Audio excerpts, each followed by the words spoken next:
like that. That's a terrific Boris Karloff imitation. I thought that was... Hello there, welcome to... YouTube creators that Super small YouTubers. YouTube have finally pulled the trigger. YouTube Indonesia di tahun Little babies ice cream. It keeps me light on my feet. Started the whole tradition. But the truth is...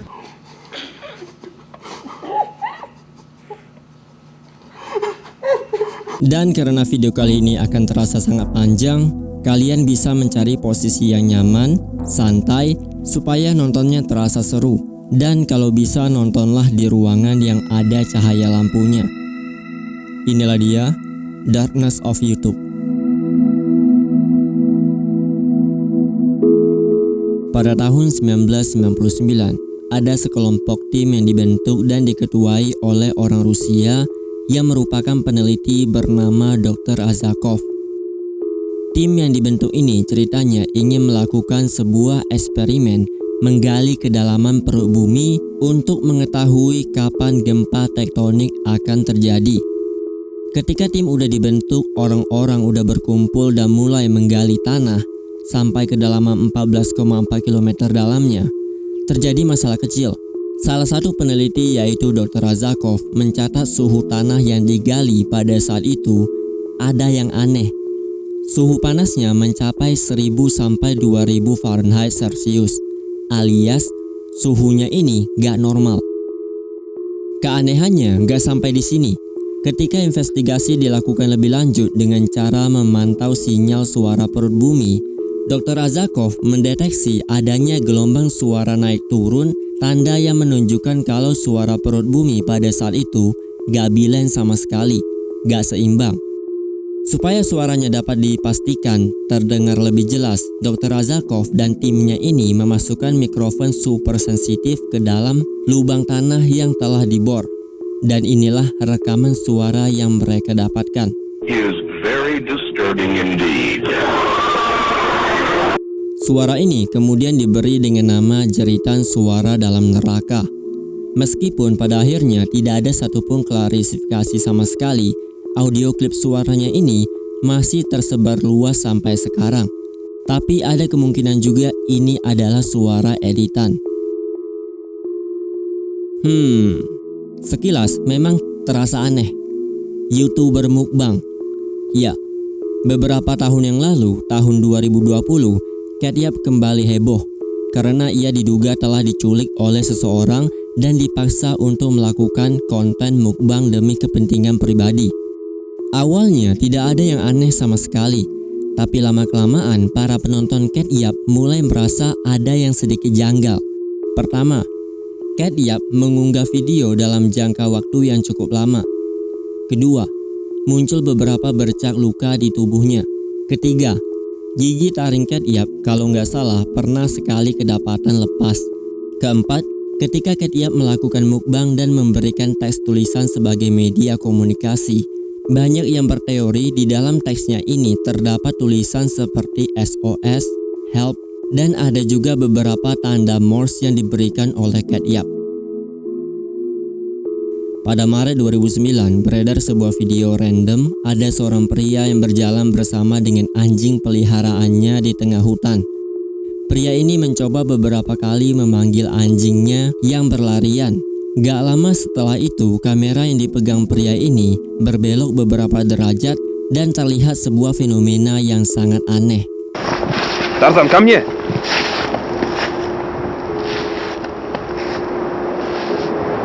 Что это? Тихо, тихо, Таrzan. Tarzan, тихо, Tarzan. Боже мой, что это? Terlihat sosok perempuan yang sedang bersama dengan anaknya yang sedang melayang, membuat video ini meledak dengan jutaan views. Pemandangan yang sangat mengerikan ini membuat pengguna internet bertanya-tanya, apakah video ini real?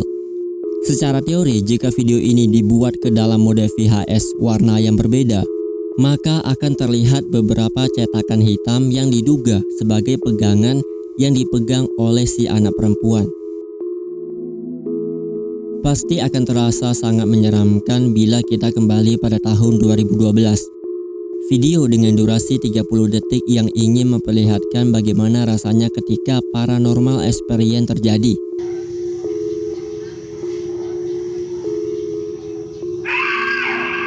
Video ini 100% adalah fake.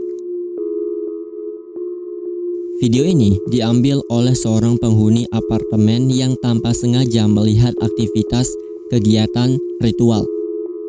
Terdapat sekelompok sekte yang terdiri dari anggota perempuan berpakaian serba hitam yang sedang berkumpul di hadapan patung Dewa Siwa. Awalnya, mereka ini hanya melakukan gerakan biasa, seperti membaca doa, melakukan gerakan-gerakan keanggotaan, tapi pada bagian detik-detik terakhir ada seorang perempuan dengan pakaian putih membaringkan tubuhnya di lantai dan tiba-tiba ia ditutup oleh orang berbaju hitam.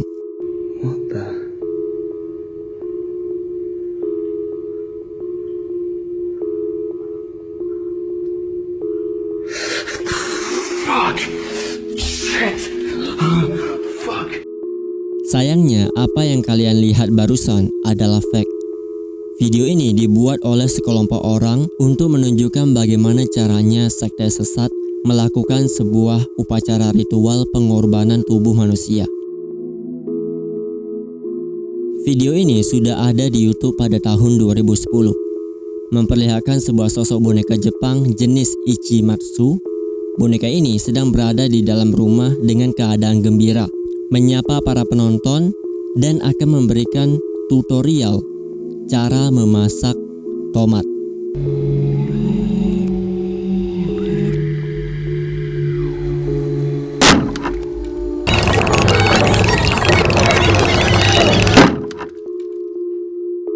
Singkatnya, apa yang dimasak sama boneka ini tidak terasa aneh, tapi suasana yang diberikan di dalam video benar-benar akan membuat para penonton merinding. Pasalnya, boneka ini memasak tapi tidak memperlihatkan cara ia memasak. Ada beberapa poin yang sengaja disembunyikan dan membuat pengguna YouTube berteori liar. Ada yang berasumsi apa yang dia masak berasal dari bagian organ di dalam tubuhnya. Sedangkan teori lainnya lagi, ada yang mengatakan masakan yang ia buat berasal dari masakan buatan iblis.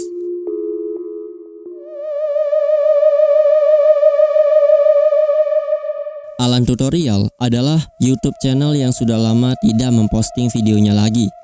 Kebanyakan dari video yang diunggah dari channel YouTube ini berisikan video-video yang memberikan sebuah tutorial cara melakukan sesuatu. Akan terasa aneh bila kita melihat judul dan video yang diunggah karena ketika kita melihat satu aja video yang ada di dalamnya, misalnya how to pick blue chair atau how to watch video YouTube online, semua akan terasa janggal bila kita menonton videonya ini. Simpelnya, buat apa kita menonton orang yang memberikan tutorial cara mengambil kursi? Dan buat apa kita menonton orang cara menonton YouTube? Nah, Alan Tutorial ini adalah channel analog horror. Kurang lebih kalau kita mengikuti cerita dari awal sampai video terakhir berjudul Tutorial, kita akan melihat proses perkembangan seseorang yang mulai mengalami gangguan mental. Svartsofa 1995.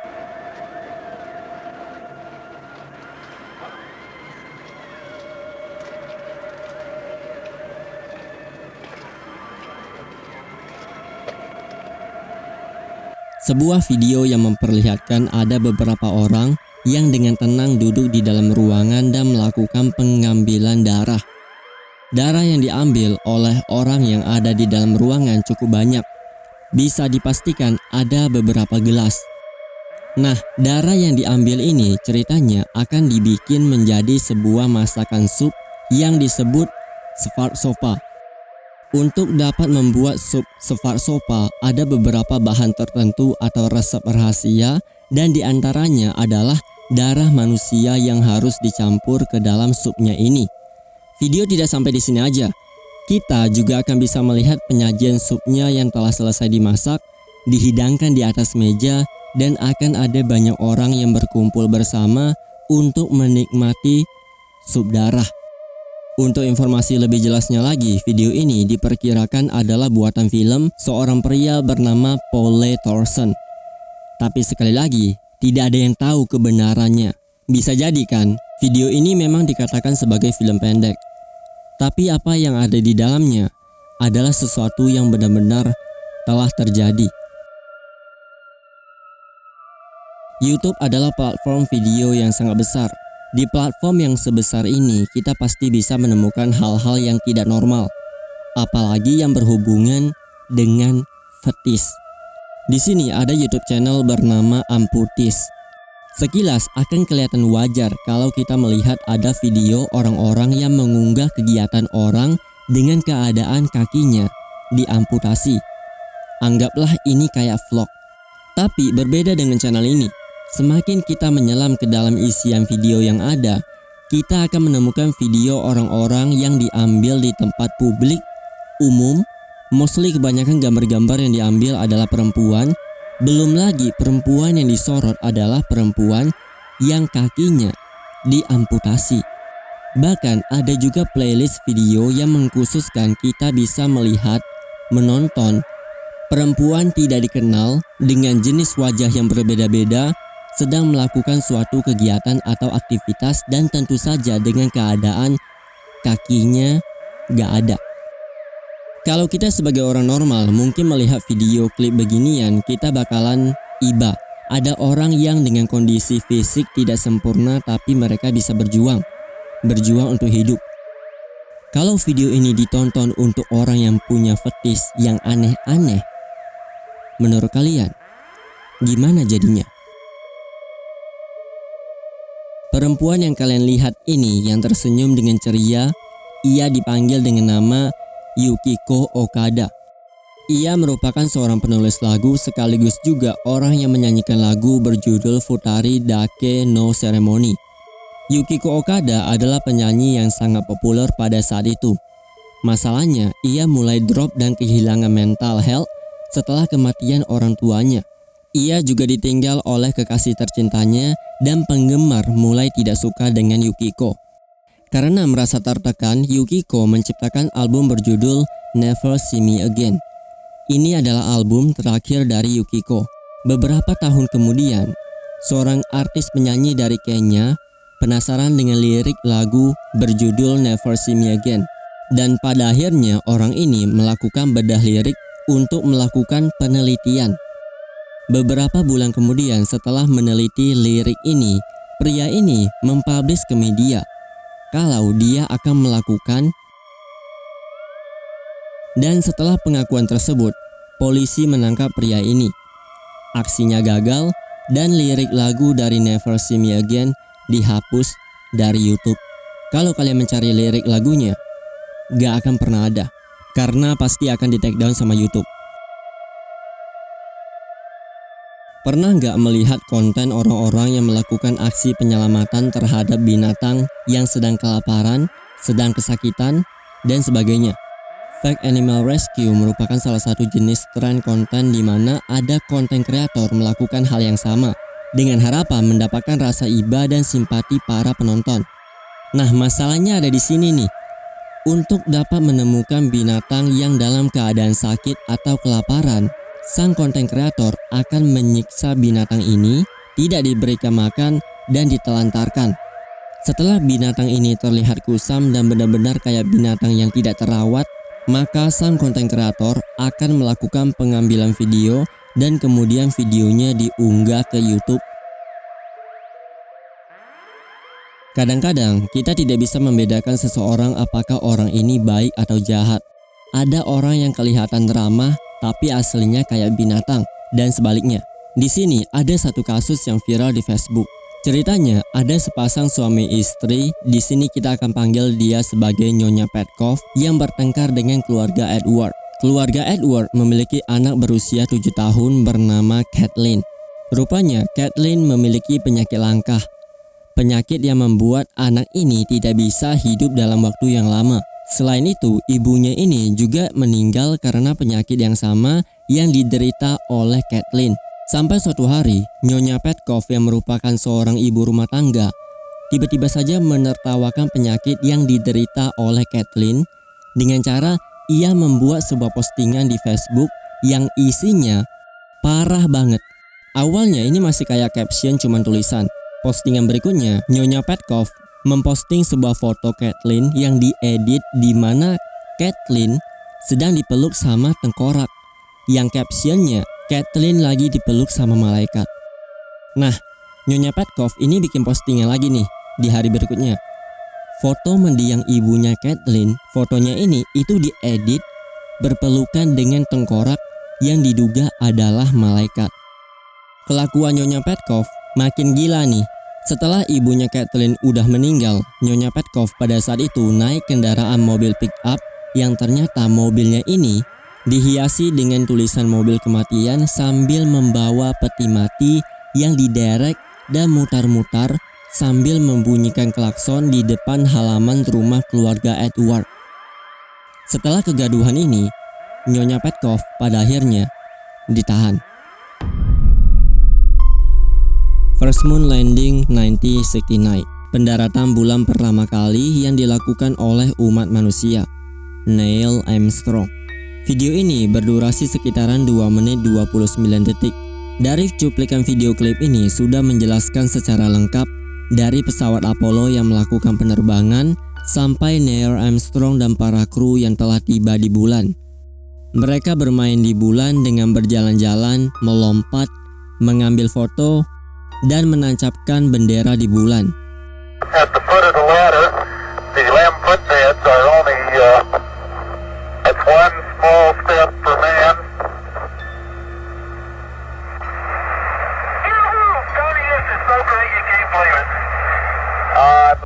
Video ini menjadi sejarah penting sekaligus membuat banyak sekali teori konspirasi mengenai kepalsuan video klip yang dibuat oleh orang Amerika. Rumornya orang Amerika sedang melakukan persaingan dengan negara sebelah untuk bersaing kemajuan teknologi.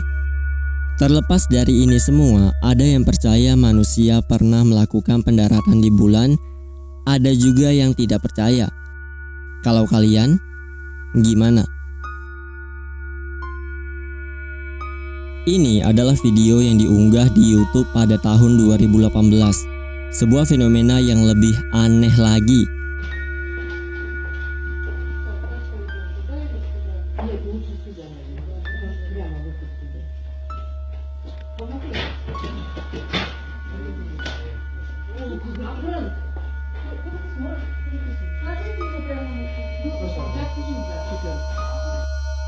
Jadi ceritanya ada salah satu orang random yang melapor ke petugas karena di area mall ada seorang pria yang bertingkah aneh.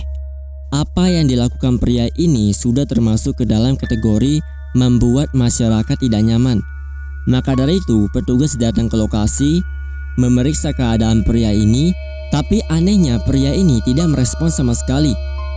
Saat dipanggil tim medis dan tubuh pria ini dibaringkan, tim medis mengatakan pria ini telah meninggal dalam keadaan tubuhnya membeku.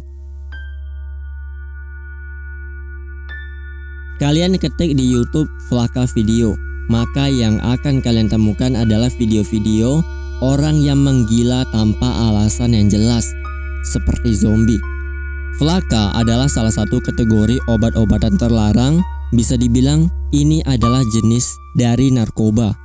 Kebanyakan orang-orang dari luar menggunakan flaka sebagai tambahan tembakau untuk dihisap bersamaan dengan rokok. Nah, masalahnya adalah kandungan flaka sendiri yang sangat tinggi. Ketika ada orang menggunakan flaka, ia akan mengalami yang namanya halusinasi, ngefly parah, dan tidak terkendali. Efeknya, orang yang sudah seperti ini, mereka akan bertingkah seperti layaknya zombie, tidak kenal dengan manusia, bisa meningkatkan kriminalitas, lari telanjang bebas di jalan. Bisa dikatakan dunia ini adalah milik mereka, orang-orang yang telah menggunakan flaka. Mostly, kebanyakan flaka video yang akan kalian temukan di YouTube nantinya akan menunjukkan perilaku penggunanya menjadi seperti zombie atau hewan liar. Please jauhi flaka. Manusia selalu mencoba melakukan eksperimen mengerikan dengan harapan bisa menjadi seperti Tuhan yang bisa menghidupkan makhluk hidup. Tentu, ini namanya melawan hukum alam. Jadi ceritanya gini, Russian Dog Experiment ini adalah eksperimen yang dilakukan oleh seorang saintis pada tahun 1940. Seorang pria bernama Dr. Sergey, orang yang sangat berambisi dengan eksperimen ini. Dr. Sergey ini berencana melakukan sebuah eksperimen untuk menciptakan anjing tetap hidup, tapi dengan keadaan anjingnya ini tidak akan diberikan tubuh asli.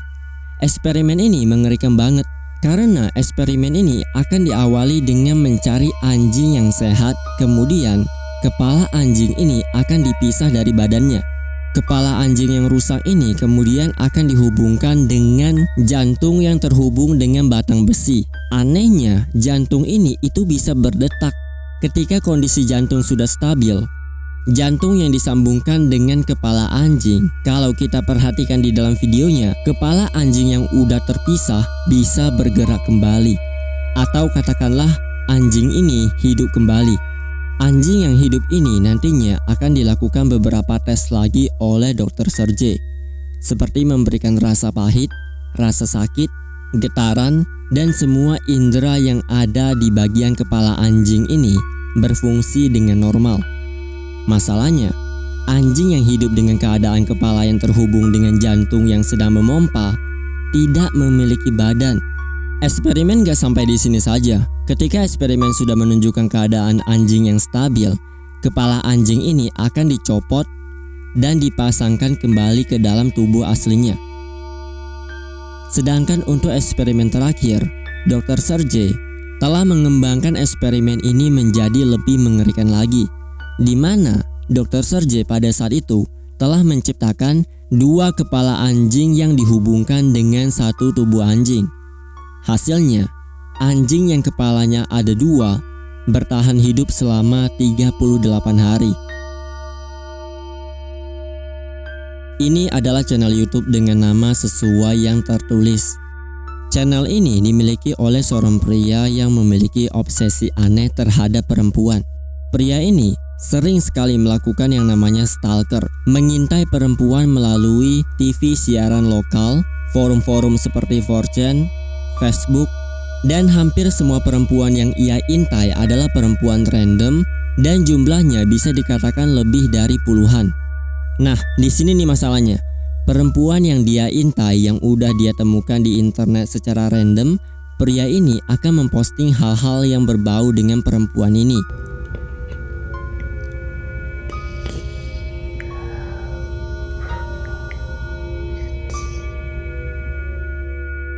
Video klip barusan adalah salah satu contoh yang dilakukan oleh pria ini. Ia merekam dirinya sendiri dan berbisik dengan suara pelan menyebutkan nama seorang perempuan yang telah ia targetkan. Dan ada dugaan juga kalau pria ini mencoba melakukan pencarian lokasi tempat tinggal perempuan yang ia cari.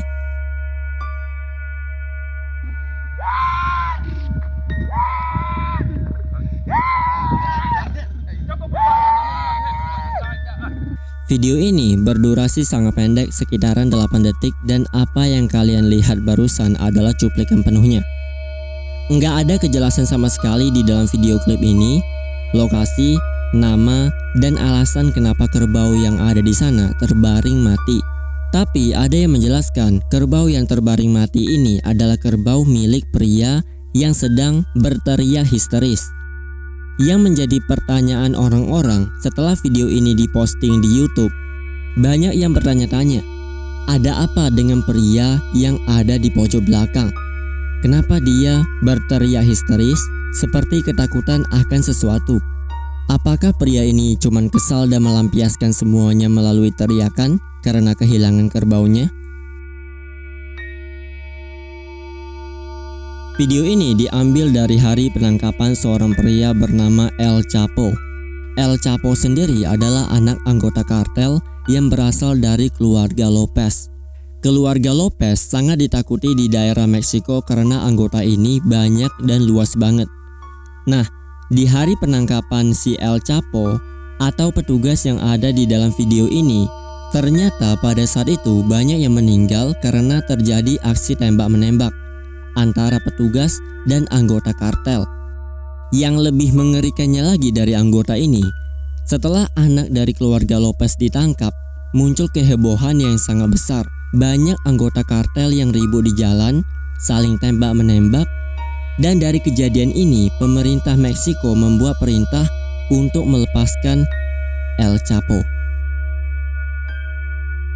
Pastor Beat by Snake merupakan kegiatan ritual yang dilakukan oleh seorang pendeta di dalam gereja. Aksi yang dilakukan oleh pendeta bernama Cody Cooks ternyata adalah ritual untuk melakukan penyambutan kepada Tuhan. Nah, untuk membuktikan kalau Tuhan pada saat itu benar-benar mendengar doa mereka dan datang ke tempat mereka, yang dimana mereka melakukan upacara ritual dengan berjoget-joget, minum bir, ternyata pendeta Cody mengeluarkan seekor ular berbisa dan melakukan aksi gila dengan cara meminum bisa ular lewat mulut ke mulut. Awalnya, pendeta Cody tidak merasakan apa-apa karena gejalanya belum muncul. Beberapa jam kemudian, pendeta Cody mulai terlihat pucat dan tiba-tiba saja ia terjatuh. Orang-orang yang ada di dalam gereja segera membopong pendeta ini, dibawa ke rumah sakit dan dirawat selama 10 hari. Untungnya, pendeta Cody pada saat itu selamat. Next nih, beberapa minggu kemudian setelah aksi yang dilakukan pendeta Cody ini, ternyata ayahnya juga merupakan seorang pendeta. Nah, ayahnya ini melihat anaknya yang tidak bisa melanjutkan ritual. Sang ayah melakukan ritual untuk menggantikan sang anak. Tapi ending dari ritual ini, sang ayah meninggal karena terkena bisa ular.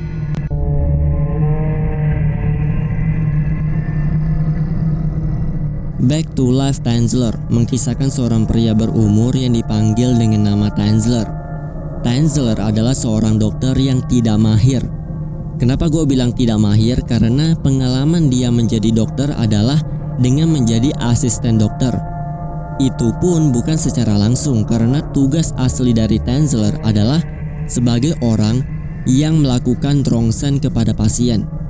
Beberapa bulan kemudian setelah bekerja di dalam rumah sakit ini, Tanzler bertemu dengan seorang perempuan bernama Helen yang mengenakan gaun dress. Datang ke sana bertemu dengan Tanzler karena ia minta dirongsen. Setelah dirongsen, hasilnya Helen mengidap penyakit tuberkulosis. Kejadian cerita ini diambil pada tahun penyakit tuberkulosis masih sangat langka. Bisa dikatakan penyakit ini masih belum ada obatnya sama sekali. Pada titik ini ada yang aneh dengan Tanzler. Dia sangat bersemangat dan berambisi untuk mengobati Helen. Hampir setiap hari Tanzler dan Helen bertemu untuk melakukan sesi terapi pengobatan. Nah, karena memang pada dasarnya penyakit ini tidak bisa disembuhkan, Helen pada akhirnya meninggal. Kepergian Helen membuat Tanzler menjadi sangat sedih. Karena menurut perkataan orang ini, Helen adalah utusan dari yang di atas yang dipertemukan untuk Tanzler. Tanzler semakin nekat. Ketika Helen udah dikubur, Tanzler menggali makam Helen. Tubuh Helen itu dibawa keluar, dibawa pulang ke rumah si pria ini, dan kemudian diberi parfum, diawetkan, dan dikasih pakaian. Alasan dibalik kenapa Tanzler melakukan ini karena dia mengatakan bisa mendengar suara Helen yang telah meninggal. Tanzler bilang Helen pada saat itu tidak bisa tinggal di dalam kubur dan memutuskan untuk tinggal bersama dengan Tanzler. Aksi gila Tanzler ini kepergok oleh saudara perempuannya, dan kemudian pria ini ditahan oleh polisi.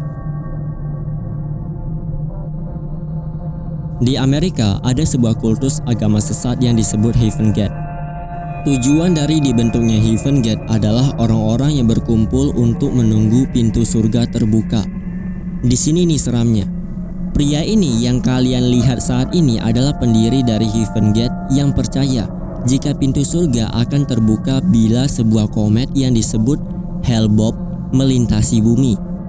Ketika komet Hale-Bopp melintasi bumi, maka akan ada alien yang menaiki pesawat UFO dan melintasi arah terbangnya komet Hale-Bopp.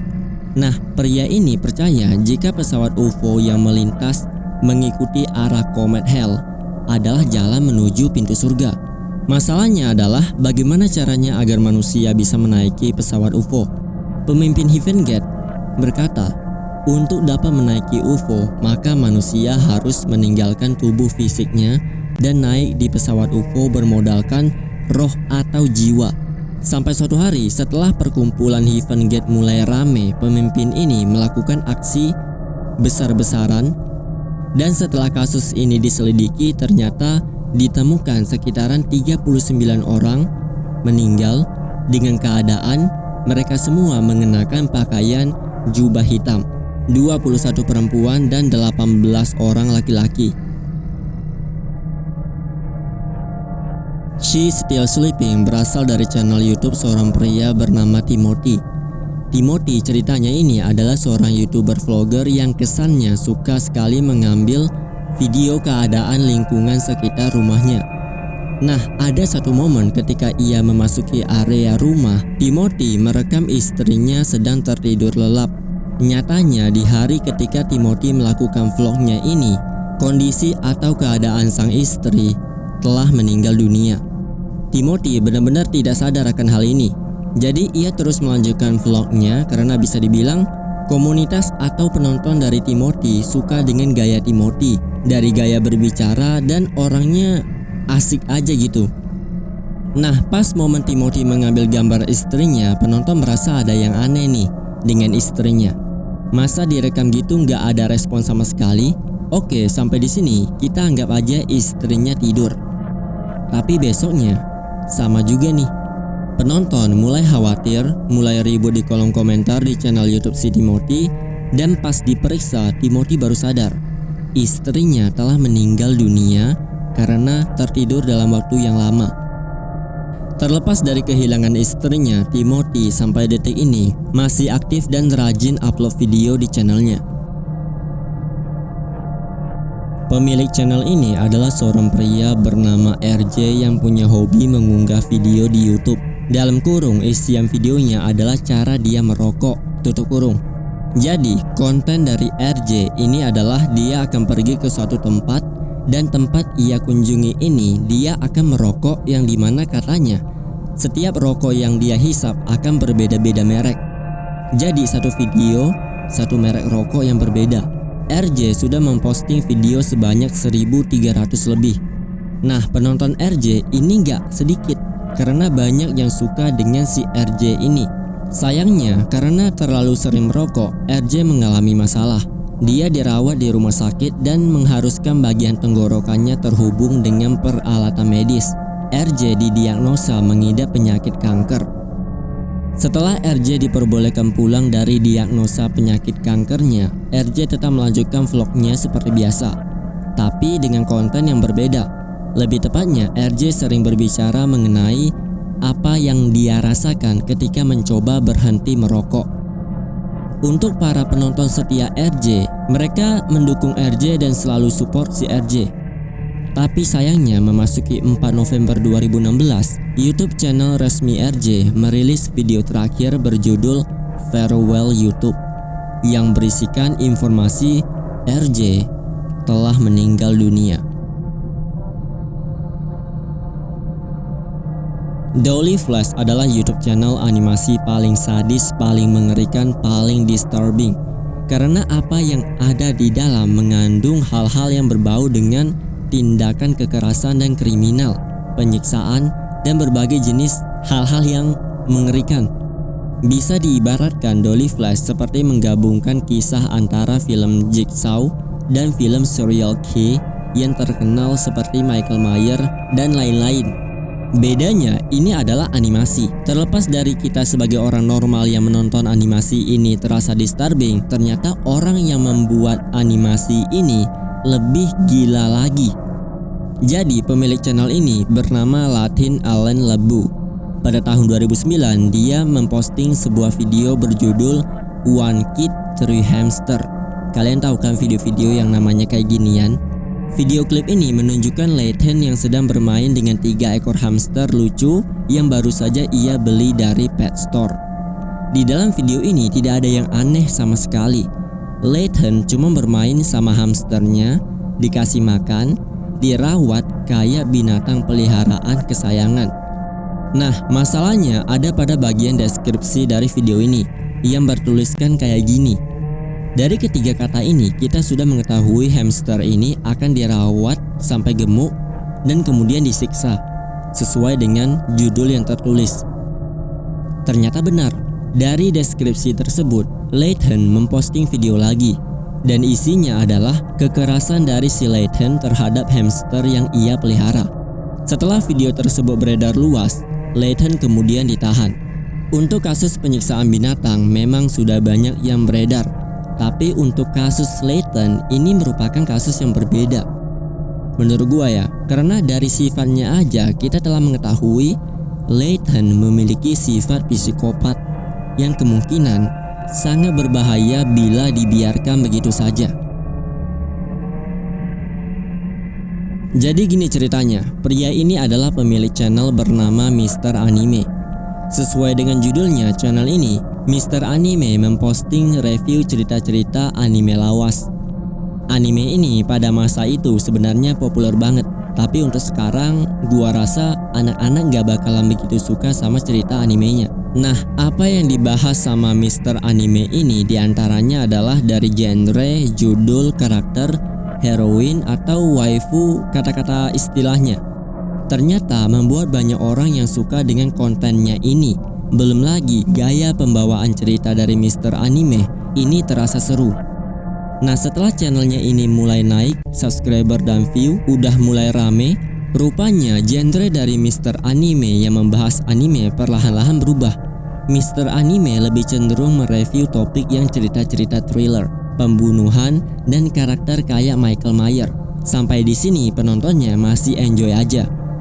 Rupanya Mr. Anime meningkatkan lagi adrenalin dari kontennya lagi, di mana dia akan memperlihatkan cara make up orang yang kena tembak bentuknya kayak gimana, membahas beberapa peralatan berat seperti besi, linggis, palu, sampai mengajari cara memegang senapan asli. Puncak dari konten Mr. Anime yaitu pada Februari 2012. Dia mengunggah sebuah video vlog yang bercerita kalau dia akan berhenti sementara untuk nge-YouTube karena sudah mendapatkan pekerjaan. Next, memasuki Maret 2012, Mr. Anime berada di dalam gudang dan melakukan aksi penembakan satu keluarganya. Ibu, saudara laki-laki, dan bapaknya tertembak oleh Mr. Anime secara sengaja. Alasan dibalik aksi yang dilakukan Mr. Anime dikarenakan dia nggak mau kalau keluarganya melihat aksi apa yang akan ia lakukan untuk selanjutnya. Mr. Anime semakin memuncak. Dia melanjutkan aksinya dengan mendatangi area sekolah yang pada saat itu sedang ada acara di luar ruangan. Mr. Anime datang ke sekolah ini dan melakukan penembakan yang menewaskan 17 orang. Setelah melakukan aksinya, Mr. Anime dengan santai pulang ke rumah dan polisi pun menangkap Mr. Anime. Jadi kalau ada YouTuber favorit kalian yang tiba-tiba pamit nih, coba deh tanya dia kenapa. Takutnya malah jadi kayak Mr. Anime. Kurang lebih inilah dia video kita hari ini, Darkness of YouTube Iceberg. Semoga kalian enjoy dan jangan lupa untuk tinggalkan like dan komentar di bawah. Nah, untuk kalian pendatang baru, silakan subscribe channel ini, nyalakan notifikasi, karena di video selanjutnya gua akan membahas part kedua dari Darkness of YouTube Iceberg. I'm a